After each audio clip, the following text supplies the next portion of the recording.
Okay, so this is part two of what was found.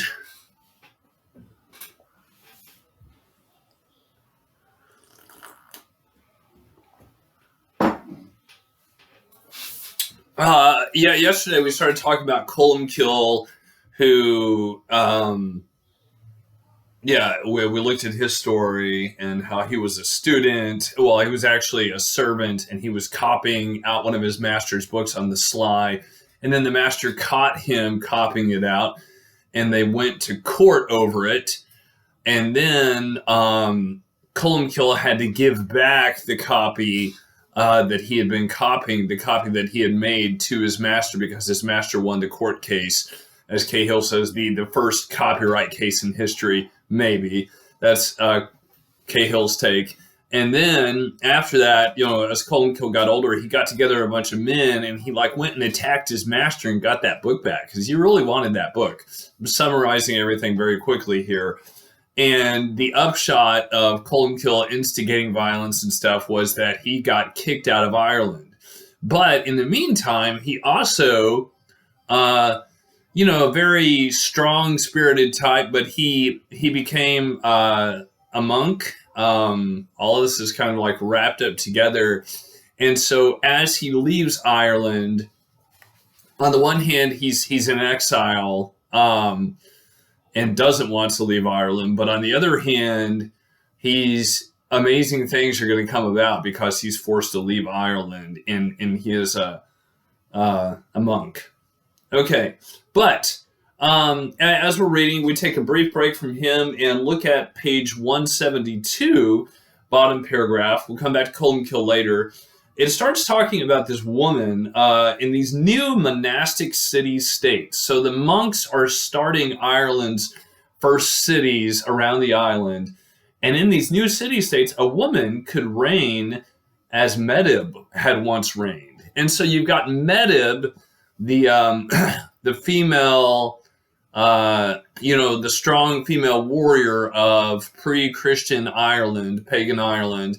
And then you have this other gal, Bridget of Kildare, who is kind of like a Christian Medb, in other words, strong woman ruling type in Ireland.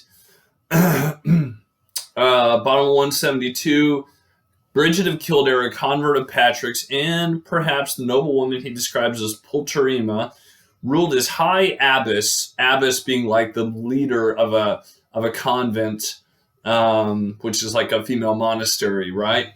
Ruled as high abbess of an immense double monastery. So actually she was the ruler over two monasteries that were together. In other words, it admitted men and women.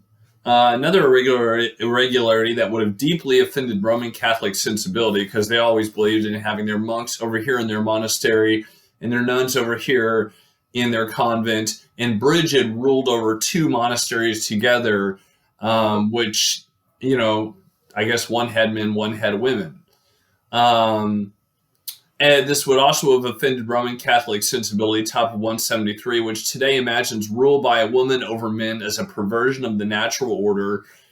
It goes on to talk about, so this is all talking about Bridget. Bottom of 173 talks about her conversion to Christianity, and when she became, when she converted to Christianity, her father she started giving away her dad was a rich man, and she started giving away all of her dad's stuff to the poor, and so her dad freaks out about her giving away all of his stuff to the poor because she's just become a Christian. That's what Christians do. They give to the poor.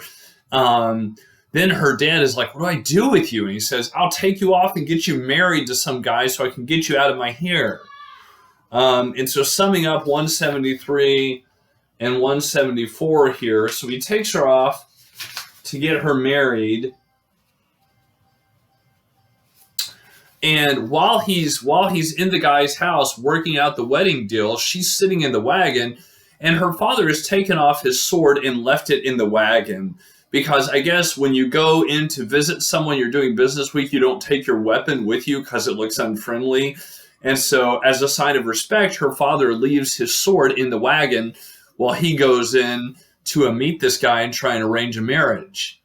Well, meanwhile, a peasant walks by, and Bridget wants to give him something, to help out this peasant. So she gives away her father's sword. And the peasant gets back outside, and her father gets back outside. He says, "Where's my sword?" And she's like, "Well, a hungry peasant walked by, and I gave him your sword to sell for food." And the father freaks out. And the upshot of that is that the new suitor, the guy that the father has convinced to marry her, is now like, "No, I think your daughter's too good for me." Meaning, no, I don't want my sword given away by my wife, so you can keep her. So that's, 174. She tells this king who was supposed to marry her, "If I had my way for Christ, I would give away all your money to the poor." And he's like, "Yeah, you're too good for me. Your dad can take you back." Page 175. However unorthodox Bridget's rule by Roman standards, so Bridget grows up and she becomes the leader of these two monasteries, the abbess, which was almost unheard of. Usually it was a male that ran the monasteries.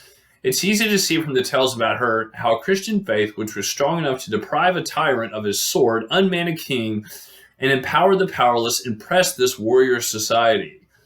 Here's a bold woman, and the Irish look up to her as they look up to bold people, right? And they look up to her Christian faith. They're like, "Whoa, you really punch your money where your mouth is," It would be reckless overstatement to claim that women possessed equality in Irish society, but their larger presence here ensured a greater success on physical amenities. So you see, there's kind of the woman's touch. When you went to Bridget's place, to her monasteries, you could expect a clean house, a big fire, and a couch without sorrow. It became like a synonymous phrase. What do you find when you go to Bridget's place? What do you find when you go to the Irish monasteries? You find a clean house, a big fire, and a couch without sorrow. That's monastic hospitality for you. Last paragraph on 175. Such goings on, though of great antiquity, still have the power to shock the more piously orthodox. The Old Life of Bridget, a biography of Bridget's life, claims that Bridget was consecrated bishop by mistake. So, later on, the Catholic Church, is like, well, how do we explain that Bridget was like a leader of two monasteries when women aren't supposed to lead men? And so they mark it down in the margin as, she was consecrated. She was put in office by mistake. Yeah. Page 176, first full paragraph. Respect for differences was written into the rule books of the Irish monasteries. Different is the condition of everyone, cautions the rule of St. Carthage, and different the nature of each place. Down a few lines, a man is better than his descent. And so it was this sense in the Irish monasteries that we respect each other's differences. You may have a difference of opinion. That's okay. We agree to disagree about some things. Also, we don't judge you based on where you came from or who your daddy was. A man is better than his descent, than where he came from.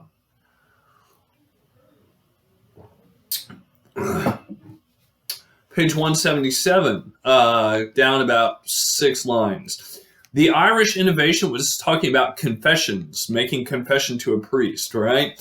The Irish innovation, so the Irish developed this idea, was to make all confession a completely private affair between penitent and priest. Penitent is the person asking, "Please forgive me, Father," right? "I've sinned."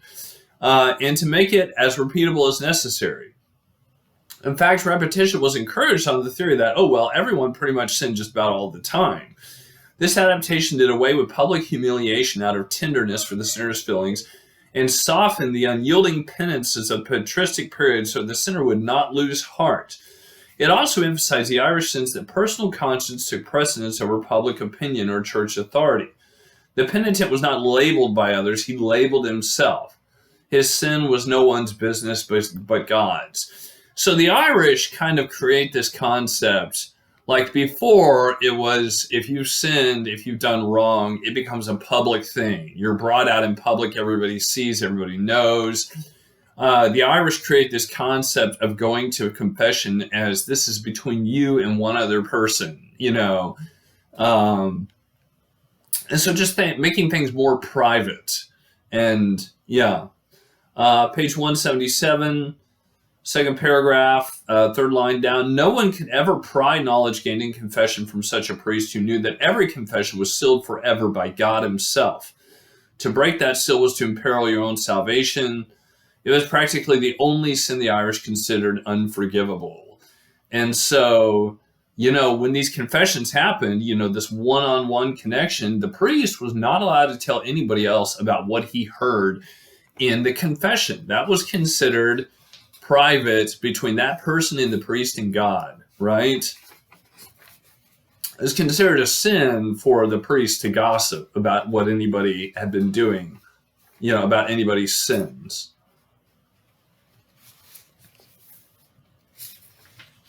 Page 180. It's talking about Rome here some. Back in the mainland, back in mainland Europe, not only are where the Roman empires collapsed, right? So we're talking about Rome some here. Not only are the Roman provinces gone, the whole substructure of Roman political organization and Roman communication is vanished. So everything Roman is just crumbled. The systems, the government, everything, social structure. In its place have grown sturdy little principalities of the Middle Ages, Gothic illiterates, ruling over Gothic illiterates, pagan or occasionally Arian, that is, following a debased, simple-minded form of Christianity. Next paragraph. The Irish did not especially mean to be deviant, but their world hardly abounded in models of Christian orthodoxy. So Ireland's concept of Christianity just develops, you know, the Christian faith. You know, Patrick comes in and presents the gospel, the good news, the message of Jesus' life, death, and resurrection to them. But then the way it develops just turns out very different from, you know, from the way it's developing in the mainland, you know, because there's water separating them, right? The Irish did not especially mean to be deviant, but their world hardly abounded in models of Christian orthodoxy. After Patrick, they experienced an influx of anchorites and monks fleeing before the barbarian hordes.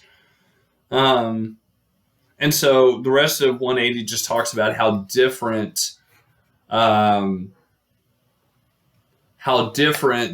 Irish perspective of Christianity and the way Christian practice developed was from the mainland. The mainland was a lot stricter, a lot more rule-oriented.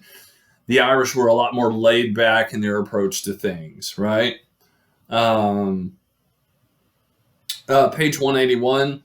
First full paragraph. To the Irish, the Pope, the Bishop of Rome, who was successor to St. Peter, was a kind of high king of the church. But like the high king, a distant figure whose wishes were little known and less considered. They've got this little bit of poetry here that somebody wrote. To go to Rome is little profit, endless pain. The master that you seek in Rome, you find at home, or seek in vain. And so they were kind of like, you know, who's the Pope? He's just another king. He's just another he's just another European Christian leader. And the Irish, you know, were not always bowing down to, and they didn't take their own kings very seriously. You know, they respected them, but to them, this concept that the Pope was like the leader over everything, they didn't get that. They didn't understand that. Besides, they were very far away from him. So they were like, yeah, you know, it's ideal to go to Rome because the Pope is the head bishop, but really it's too much trouble to find what you can find right here where you are in Ireland, really. You don't need to go all the way to Rome to find spiritual, you know, to find good Christian leadership. So this was just their perspective, the different understandings. The bottom of 181, talking more about like what had happened with the fall of the Roman Empire in mainland Europe. All the great continental libraries had vanished. Even memory of them had been erased from the minds of those who lived in the emerging feudal societies of medieval Europe. The first three public libraries had been established at Rome under the reign of Augustus, and by the time of Constantine, there were 28. By the end of the 4th century, if we are to believe one writer, the libraries, like tombs, were closed forever. By the end of the 5th century, at any rate, the profession of copyist had pretty much disappeared. And what books were copied personally by the last literate nobles for their own dwindling libraries. So by the time of Constantine, who was the emperor who actually made Christianity the official religion of the Roman Empire, by Constantine's time, there were like 28 major libraries. There were 28 libraries in the city of Rome. By the time everything had crumbled down and the barbarians, the Germanic peoples had come in, all the libraries were gone. They were wiped out. The books were used as firewood and stuff. It was just trashed. And so basically learning had just taken a nosedive. Education in mainland Europe, because these people who were coming in were desperate for food, water, warmth, housing. They weren't interested in higher education, right? And all of it had just crumbled and vanished. But over in Ireland, due to Patrick's going over and the impact of Christianity and the monks creating all these universities and, people being drawn from mainland Europe to Ireland to get an education now, suddenly over in Ireland, what has died out in mainland Europe is blossoming. Page 183, middle paragraph, Ireland, at peace and furiously copying, thus stood in the position of becoming Europe's publisher. But the pagan Saxon settlements of southern England had cut Ireland off from easy commerce with the continent. While Rome and its ancient empire faded from memory and a new illiterate Europe rose on its ruins, a vibrant literary culture was blooming in secret along its Celtic fringe in Ireland. It needed only one step more to close the circle, which would reconnect Europe to its own past by way of scribal Ireland. So who is going to take all of this Roman and Greek and Latin and Hebrew literature, all of that culture, history, art, who's going to take it and bring it back to Europe?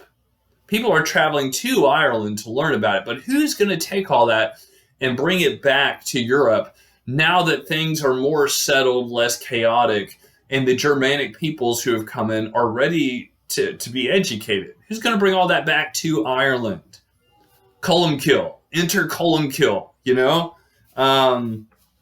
Columkill provided that step, bottom paragraph 183. By stepping into the boat that bore him beyond the horizon, he entered the Irish pantheon of heroes who had done immortal deeds against impossible odds. As he sailed off that morning, exiled from Ireland, he was doing the hardest thing an Irishman could do, a much harder thing than giving up his life. He was leaving Ireland. He was being exiled. This becomes known, top 184, as the White Martyrdom. The White Martyrdom. So because Christianity came into Ireland so peacefully, you don't have a red martyrdom, everybody being executed for their faith.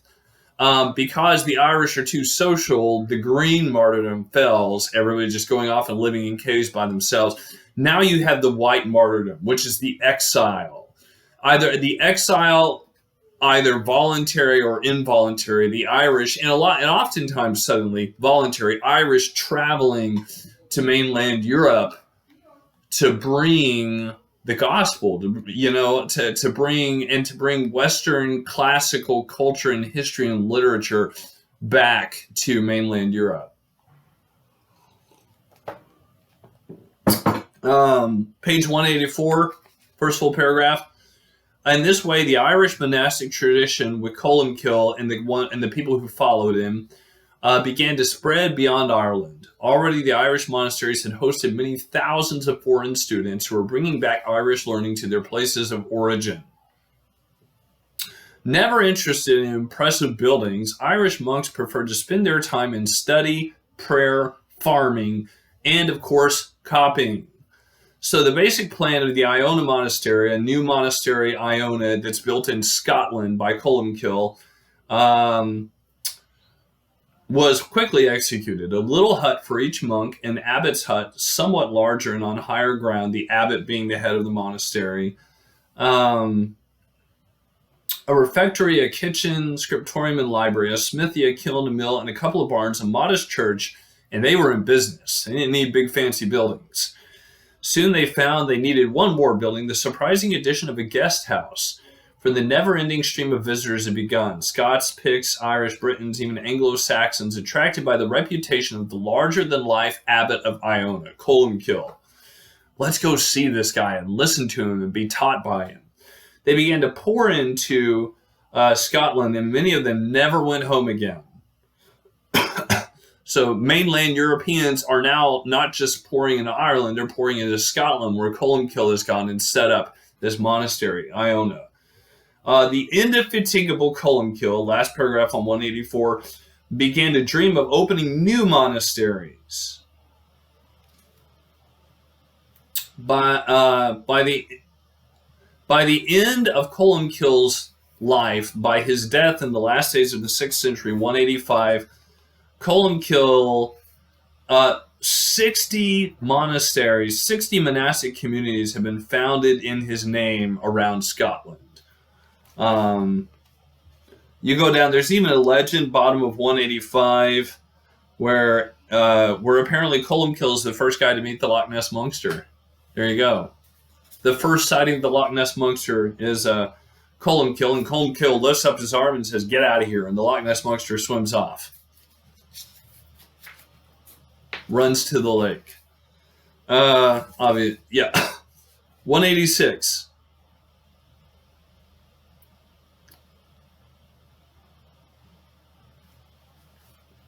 Top of 186, it talks about some people don't like the poets and they're trying to get rid of the poetry. And Columbkill is like, no, dang it. We don't need just book learning and theology. We need our poets. And so he nixes that. He says, do not banish the bards, the storytellers, the poets. Only command that they widen their circle and teach others what they know. So Columbkill is a champion of the arts, poetry, literature. Page 187, third line down, he was a shrewd judge of character and yet at the same time a man of warm sympathies. His monks, the laity, even the animals felt his attraction. He could terrify, he could comfort, he could delight. Go down a few lines. One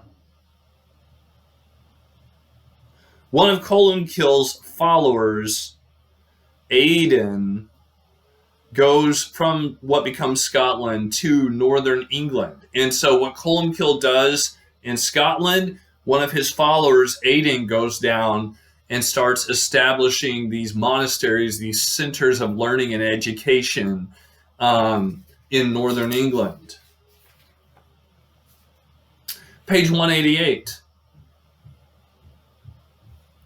First full paragraph. You've got another figure, Columbanus. Columbanus, I believe, who is another one of Columbkill's disciples. And Columbanus is one of these fiery people. He gets into all sorts of arguments with the European religious leaders, the Roman Catholic religious leaders. He starts getting in arguments with them because being Irish and having grown up with a different perspective on Christianity and stuff, they don't see eye to eye on a lot of things. Page 188, second full paragraph. But before long, Columbanus clashes with the regent's bishops who are nettled by his presence. The bishops who are already there, they don't really like him being there. He's Irish. Still employing the old Romantic Episcopal pattern of living urbanely, had bishops in there. So basically, the Roman Catholic bishops from the mainland who have been living in northern England, they're all ritzy. They like living in the city areas and fancy dining and stuff. And Columbkill comes and he's like, dude, page 189, the paragraph in the middle, he's like accusing them basically of being bad people, He's like, you need to be spending your time with and you're lazy, you're just feasting, you're just hanging out with the middle class, upper class. You need to start doing your job and reaching out in humility to the poor, right? So he's getting on to him.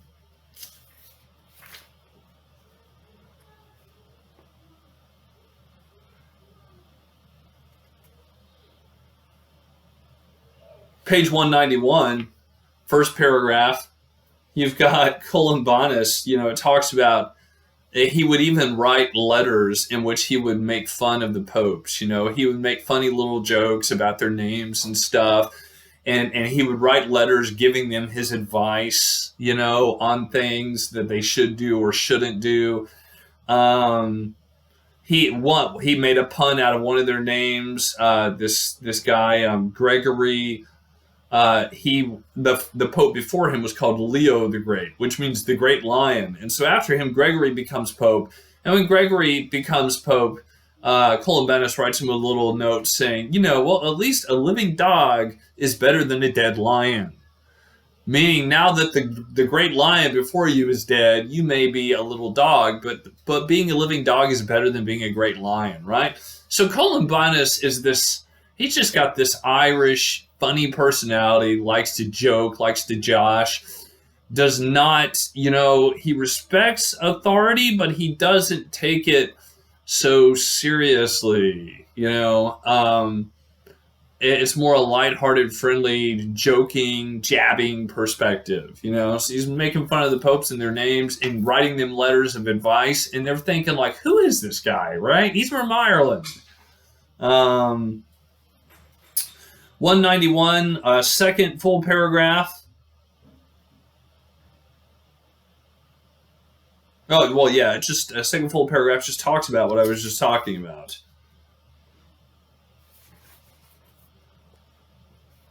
All right. And yet, the last paragraph on 191 talks about how Columbkill wasn't just a country bumpkin. I mean, he left behind lots of letters, sermons. He was a very, very educated man. So it wasn't like he didn't know anything and he was just poking fun at the elite. He had the learning, he had the knowledge. He was from Ireland. He had the best education Europe could provide. But he had a more humble, more fun, more joke-loving perspective on belief, in the Christian faith than did the mainland Europeans who had their hierarchy going on. And had come to think too highly of themselves, because for a long time now in mainland, the Roman Empire, where everything had collapsed, the only people who could read and write and stuff were the bishops, the Catholic bishops. And so they had come to think of themselves as, well, everybody comes to me for answers and stuff, right? And everybody stops and listens when I speak. And suddenly you've got the Irish coming in, and they're all educated, and they all have answers, right? And so you've got this clashing.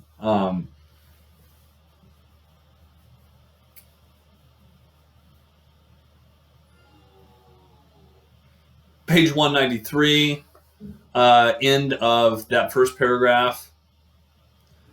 Thinking, no doubt, of his Irish home, the scribe also writes, the same guy who wrote the Ponger Bawn poem about the cat and the guy, writes down this sentence from Horace. They changed their sky, but not their soul, who crossed the ocean. So in this sense, it's like, he's talking about how you may be exiled, you may leave Ireland either because you're forced to, because you got in a scrap with the law, or because of a potato famine, which happens later on, or you leave voluntarily to go do missions work and go educate mainland Europeans. But wherever you go, you may change your sky. You may change the sky that you look up at for the sky in a different country, but your soul doesn't change. Even when you cross the ocean, you're still Irish at heart, right? Down at the bottom of 193, Latin literature would almost surely have been lost without the Irish, and illiterate Europe would hardly have developed its great national literatures without the example of Irish, the first vernacular literature to be written down. So again, vernacular literature means like writing the way people actually talk, not just writing proper English, but trying to write like dialogue and stuff, thinking about the way that people actually speak. And the Irish introduced this to England and to Europe, introduce it to Europe, to the areas that are going to become Germany, Italy, France, And so Cahill's making the argument here that a lot of the greatest literature produced in European countries would, that's the direct result of the Irish coming over and bringing this fresh tradition, this fresh idea of writing in your own vernacular. Literature doesn't all have to be written in this high language of Latin that the church deals with. People can write in their own languages and using their own idioms and stuff. And this comes over from Ireland, this concept. You could even draw a connection like that to, for example, when Martin Luther decides to translate the New Testament out of Latin, which is the high church language, which most people can't understand, so people can't read the Bible for themselves. He decides to translate it into German. And conceivably, he gets that idea because hundreds of years before, the Irish come over and bring that idea that it's okay to write literature in your own language and not somebody else's language. Your own language has value.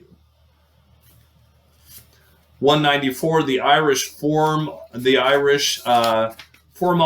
create all these cities, all these monasteries, all these Irish monasteries later become cities in Europe that are around today.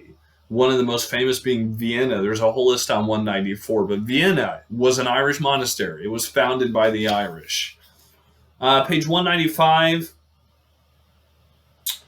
Going down 2/3 of the page, more than half of all our biblical commentaries between 650 and 850 were written by Irishmen.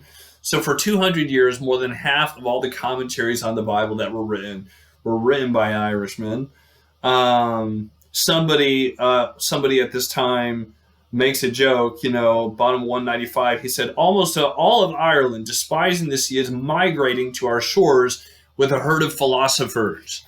So someone makes a joke that all of Ireland is coming to mainland Europe with this herd of like philosophers, of deep thinkers, changing the culture, changing mainland Europe, bringing education back to them after it's been lost, it's been scrapped.